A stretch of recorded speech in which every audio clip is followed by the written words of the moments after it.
Hey, how you doing? David Taub here with NextLevelGuitar.com. Hope all's going well, and I hope your guitar and musical journeys are going famously. Welcome to another edition of the Vinyl Explorer, and this is where I talk about some of my favorite records. Music that has influenced me as a guitar player, music that's influenced me as a musician, and music that I just find inspiring. And in these episodes we talk about, some older music, we go over some newer music, we also look at different genres of music because I like so much different stuff. And today we are going to discuss this. Badmotorfinger by Soundgarden. This record is a masterpiece. And this grunge era music is some of my favorite music. Some of my favorite bands of all time are bands like Soundgarden and Alice in Chains that have come out of this era. So this is very near and dear to my heart. This record was the third studio record by Soundgarden. It was released in 1991 on A&M Records. And I want to talk about what makes this record so effing good, because it truly is a masterpiece. There's just this raw intensity to this record. It's heavy and it's artsy like a lot of Soundgarden music, right? And it has a lot of dissonance to it, the guitar riffing and whatnot, and the sounds that Kim Thale comes up with, which kind of runs through a lot of their music, but especially on this one. That dissonance and the sounds is just so dizzying. And this record is it's a bludgeoning. You know what I mean? That's the best way I could describe. I still can't listen to this record when I first wake up in the morning. This is not an early in the morning record. It's not a pretty record.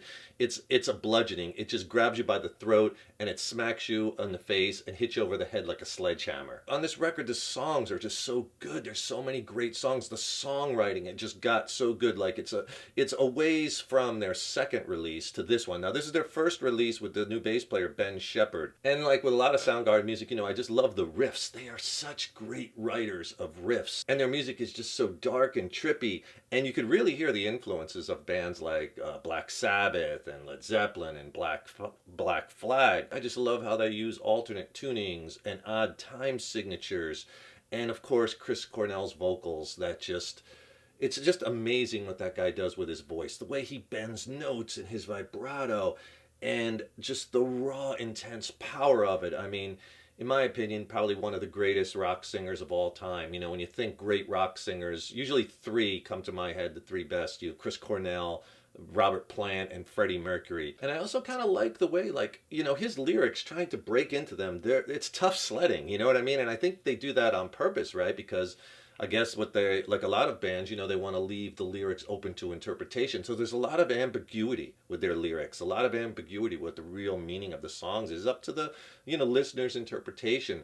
But their music is so good at creating this imagery, right? Like when you listen to their music, these images are popping in your head and it's artsy and just beautiful. And if you'd like some killer content that could really help you along your musical journey, I have a killer ebook, my biggest rock blues soloing ebook ever. It's a killer reference tool. It's packed with scale diagrams and music theory lessons and major and minor key soloing strategies. It's a reference ebook that you'll use throughout your journey and your guitar journey. I'll send you that for free, as well as a video lesson also for free. Killer video on soloing. It's not on YouTube, it's extended play. I'll send them both to you for free. Video lesson ebook, just click on that link in the YouTube description box below. Now, the really interesting thing about this record and the time frame of when it was released, think about this. This record was released about a month after Pearl Jam released their record 10.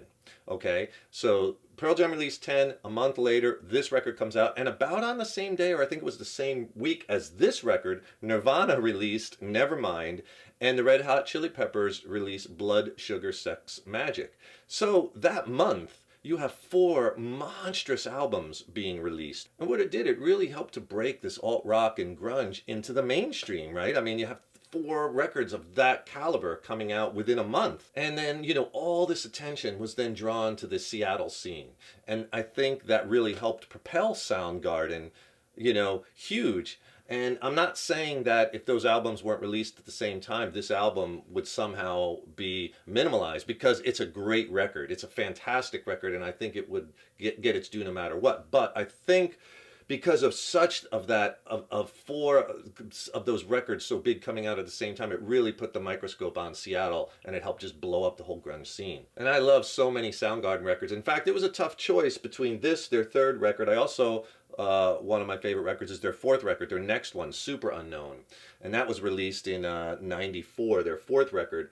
But this record, to me, I always seem to be playing more. And if you get a quick second, do me a quick favor, please subscribe to the channel. You know, subscribing to the channel, that really helps us to keep the content coming, as well as then you'll be notified when I have new lessons posted. Leave a comment below. Let us know how you like this video. Let me know what records, what music you'd like to see talked about in the future, what guitar lessons you'd like, or gear reviews. And if you like the video, please click the like button, give it a thumbs up, share it, and thank you so much for your support. And by the way, this is the 25th anniversary reissue. This is the 2LP edition.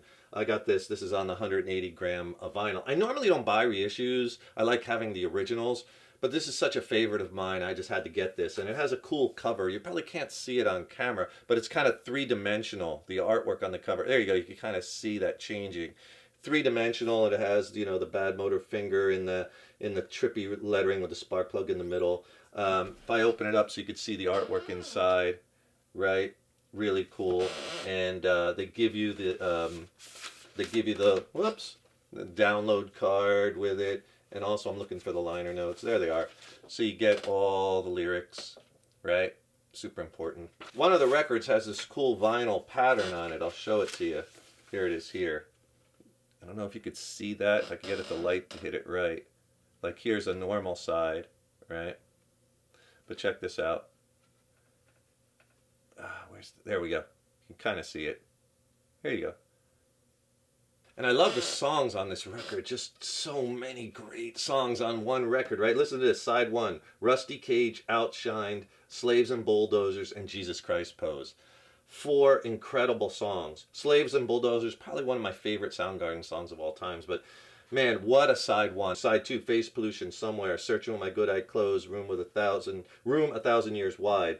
And then side 3, Mind Riot, Drawing Flies, Holy Water, and New Damage. And by the way, this record was produced by Terry Date and Soundgarden. Terry Date, he also produced their third record, Louder Than Love. So what makes this record so effing good, in my opinion, is just a total, you know, it all came together for them on this record. You know, you have the combination of the brilliance of Chris Cornell's vocals with the powerful drumming, Matt Cameron. They added Ben Shepherd, right? So for his compositional skills and his songwriting skills and his crazy bass playing, as well as he wears that bass strung so low, probably the coolest low-strung bass player ever, right? And then of course Kim Thayil's dizzying guitar work and their, you know, weird chord progressions, off timing, alternate tunings, Cornell's just amazing vocals, and just their brutal kind of riff writing and bludgeoning, all tied up with just great songwriting, because these songs are just killer songs on this record. And their music takes you on a journey. I like the fact some of the songs are long, 7 minutes long. I love that.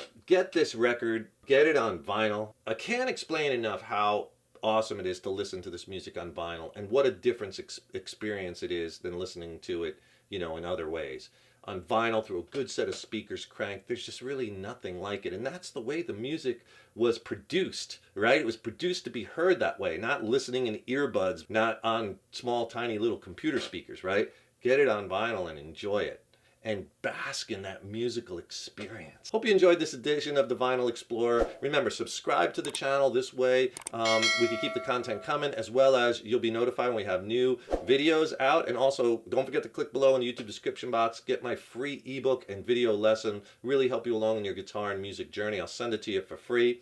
And if you want to check out my new record, I recently dropped a new record with my original band, Mind Cell. Very progressive and heavy, and we do a lot of off-timing stuff too, because that's the stuff that I really love. But anyway, it's streaming on all the platforms. I'd love for you to check it out. I'll put links to that in the YouTube description box below. Check out the record. We're based out of San Diego, California. And if you have any questions on the songs or on the guitar tones or on the studio production, drop me a line. I'd love to hear from you. Thanks so much for watching. Thanks so much for your support over the years and years. So appreciated. Stay tuned. Tons more content coming. Keep up all that hard work on those guitars and in your music journeys. Keep listening to great music and enjoy it and experiencing music both in vinyl and live. Go see live music and support your local artists.